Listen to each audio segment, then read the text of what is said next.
Hello, good evening, and welcome back. On the back of Jake Gardner killing himself, we've got more mob justice, which is for Breonna Taylor, police officer charged over fatal shooting. And this seems to be how things are going in the States, which is also probably what we can expect from the fallout of George Floyd's death, which I'm kind of surprised has not been put down to COVID-19, but then again, I suppose this just comes down to it being politically relevant instead of what is actually accurate.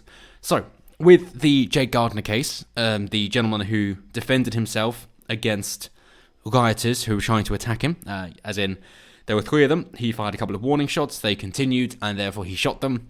Initially, he was cleared and it was self-defense, but then the mob came and said, no, we're not okay with this, therefore we want you to give it another go so that we get our mob justice, because, hey, we're calling for a lynching here. And so then the American legal system kowtowed to the mob and said, okay, fine, we will charge him. And in response, Jake Gardner killed himself. Simple as that. The response from that has, of course, been, oh yeah, well, he's out, but there are still more to go, so let's keep on going, which is utterly disgusting. But we're seeing the same thing here now with Breonna Taylor as well. For those of you who don't know, it was supposed to be a no-knock warrant.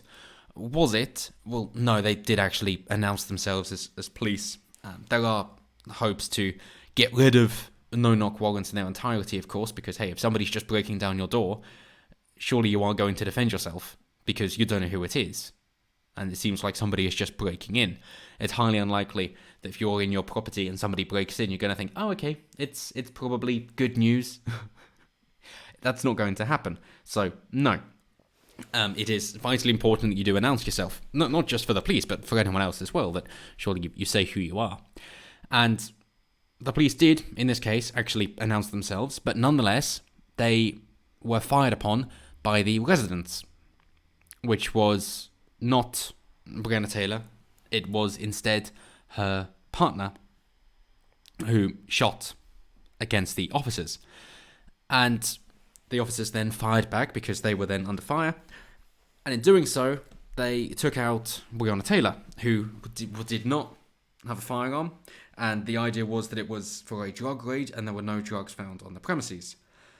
So it seems pretty cut and dry that they shouldn't have been there, except that, yes, the boyfriend was a known drug dealer, and Breonna Taylor was aware of this and happily used her address for the deliveries of the drugs, and she was participating in the enterprise as well.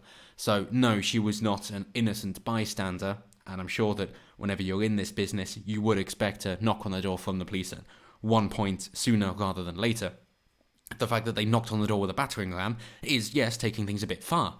The fact that the police returned fire after being shot at and being shot in the leg, needing surgery afterwards, makes you think that, no, okay, that's fair enough, because otherwise, what's the suggestion here then? The police get shot at and just go, okay, yeah, can you stop that, please? Because you've just shot me in the leg. It's incredibly bloody painful and I'm going to need surgery. So could you just not shoot me anymore? That would be fantastic, thank you.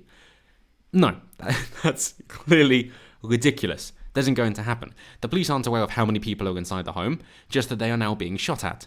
In which case, they return fire after having announced themselves as police. It makes a lot of sense. The police are protecting themselves. If you wish to say the police should never have been put in that situation, then by all means take out the higher-ups, not the people who were then doing their jobs and defending themselves when in that situation. So, no.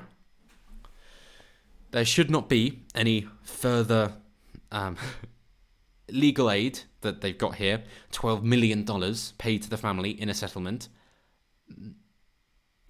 Sure, if you insist, but then that would be it, and nothing at all from the officer in question, Brett Atkinson, who instead has been charged with 3 counts of wanton endangerment over the shooting. He was fired from the force in June after investigators found he had wantonly and blindly fired 10 rounds into the apartment, according to his termination letter. So, again, what are you supposed to do in that situation? Just get shot at? Given that the other 2 officers, who also discharged their weapons that night, Jonathan Mattingly and Miles Cosgrove, have not been charged. So what is this about? This is basically saying, this is the law, we understand this is what should be happening, so that is the law that we're going to enforce. Ah, no, you see, now we've got a lynch mob. Okay, what do you think is the least we can give the lynch mob so that they go away? Who should we sacrifice, and what's the smallest amount that we need to sacrifice in order for them to be happy? So how about we'll just one at a time. Okay, so Hankinson, you're up. You're going to be the first to go. Oh, they seem to be happy. Okay, cool. Well, thank you for your service. You've been sacrificed for the cause. And you other guys, Mattingly and Cosgrove, you're going to be fine. Unless this happens again, and then, hey, it might be you that's sacrificed next. And that is not a way to run a legal system, that you're just kowtowing to lynch mobs every single time. So, no. Breonna Taylor, oh, a decorated emergency medical technician. Well done for doing that. Was she innocent? No. Did she deserve to die? No. Was it an unfortunate tragedy? Yes. Should there have been any firing from either side? No. Should the person who started it have been ready for the response? Yes. And you might be saying, well, hey, he only shot once, so he wasn't actually trying to cause any harm. As okay, so let's say then he's not aware it's the police. He shoots once because he thinks someone's breaking in, and that's it. I don't think so. In which case, he knew it was the police he shot and then thought, what, that he shouldn't have done? Or is because then there was a returning fire, thought, maybe not, and realised it's the police and they're actually going to shoot back. So no, I don't buy it at all. And, as they say, Mr. Mattingly and two other officers, Brett Hankinson and Miles Cosgrove, returned fire and shot more than 20 rounds, which is the American way. It's just overwhelming firepower. Mr. Walker wasn't wounded, but Miss Taylor was hit multiple times and died in the hallway of her apartment, lawyers for her family said. And the questionable bit, which is worth including, the subsequent police report contained numerous errors, including listing Miss Taylor's injuries as none and saying no force was used to enter when a battering ram had been used, and Mr. Walker was initially charged with attempted murder and assault of a police officer, but the case against him was dropped in May amid national scrutiny of the case. So, police report, definitely wrong.